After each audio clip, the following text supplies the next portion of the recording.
मेरे मित्र ने आज ये पूछा कि आप श्राद्ध पक्ष के बारे में क्या कहते हो। मैंने कहा कि श्राद्ध पक्ष अपने पूर्वजों को याद करना तो एक अच्छी बात है, पर इसके पीछे जो पाखंड है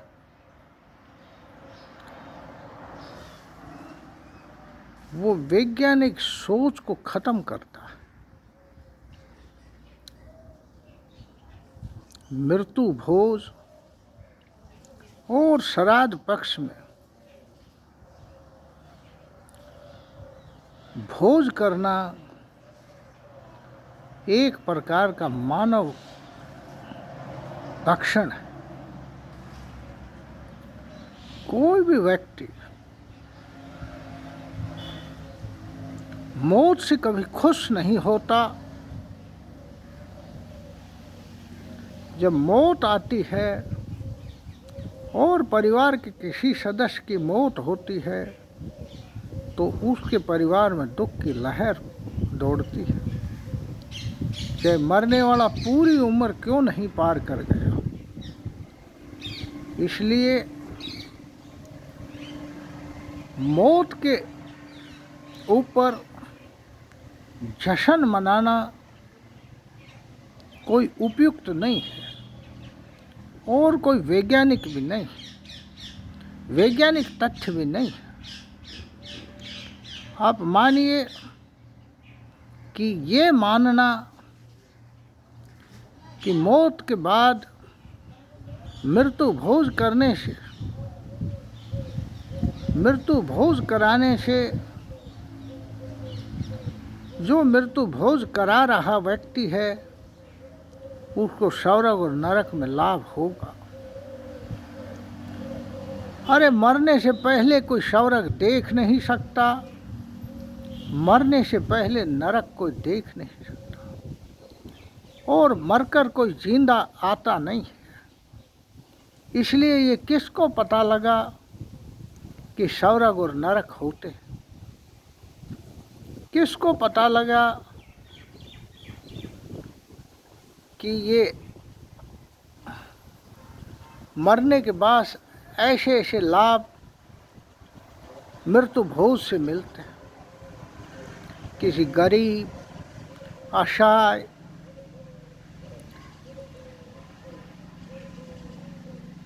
को आप बलात् से प्रभाव में डालकर और प्रेशर से उसके माँ बाप दादा की मौत पर मृत्यु भोज कराते हो तो एक प्रकार की हिंसा। क्यों हिंसा है?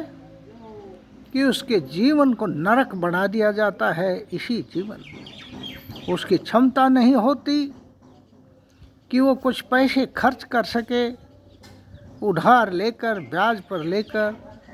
आखिरी ऐसे चक्कर में उसको फंसा दिया जाता है कि मृत्यु भोज पर हुए खर्च से उसकी ज़मीन के वो टुकड़े हैं वो भी बिक जाते। इसलिए एक बहुत बड़ा पाखंड है। हाँ, जिसकी क्षमता हो, जो खर्च करने की स्थिति में हो, वो मृत्यु भोज के नाम से क्यों खर्च करे, और धार्मिक चीज़ों में भी खर्च कर सकता है। इसी प्रकार श्राद्ध पक्ष में ये कहते हैं कि श्राद्ध में दान दी हुई चीज़ें, किया भोजन,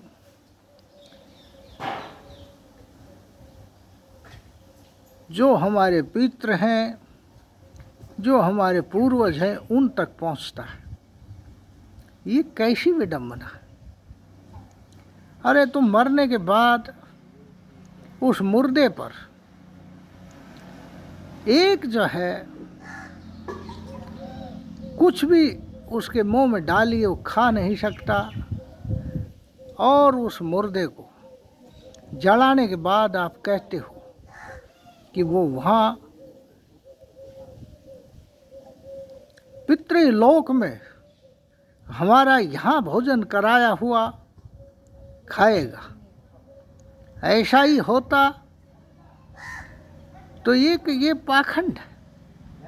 अब मानिए कि आप यहाँ भोजन करवाते हो किसी को, और वो तुम्हारा पितृलोक में भोजन करेगा, गाय दान देते हो, पितृलोक में उसको मिल जाएगी मरे हुए पूर्वजों को। तो आगे तो ये होगा कि जो कोई ब्राह्मण बीमार हो जाए तो इसका मतलब पितृलोक में वो लोग बीमार हो गए हैं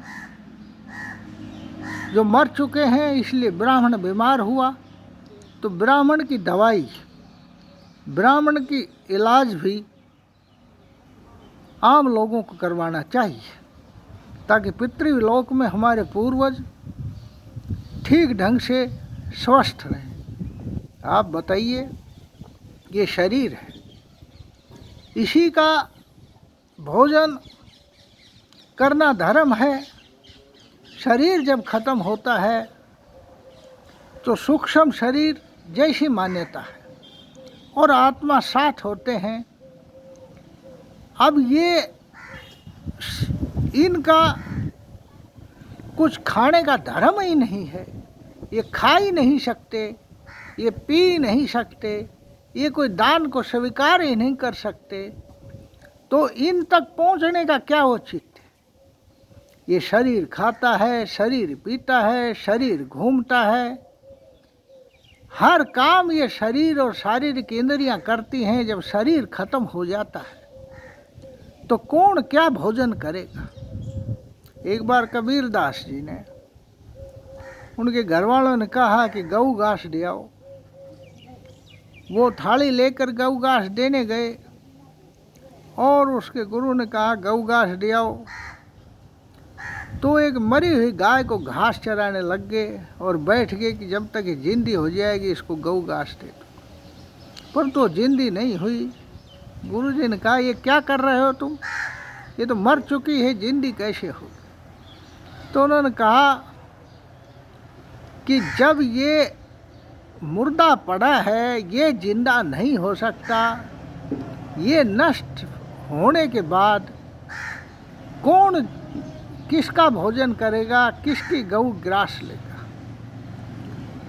ये कबीरदास जी ने आँख खोलने वाली एक घटना का उल्लेख आता है। इसलिए मैं कहता हूँ कि आप वैज्ञानिक ढंग से सोचिए कि जो चीज़ें हम यहाँ करते हैं वो हमारे पूर्वजों के पास चली जाएगी। एक कपोल कल्पना है, ये हम कल्पना मात्र करते हैं और कल्पना ही हमारा एक साध्य है। और इस कल्पना के साथ मनुष्य की एक इच्छा हो रही है सदियों से कि वो अपने पूर्वजों से जुड़ा रहे, तो इसलिए इस कल्पना को वो सत्य मानकर करता जाता है।